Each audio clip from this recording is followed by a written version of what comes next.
बैठा है।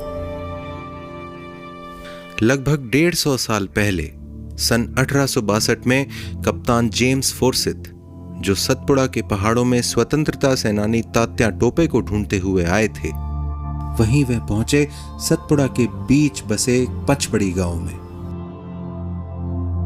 यूं तो पचमढ़ी हमेशा से सतपुड़ा के घने जंगलों में स्थित था, पर यह कहना शायद गलत भी नहीं होगा कि पचमढ़ी को दुनिया के सामने लाने का काम कप्तान जेम्स फोर्सिथ ने किया।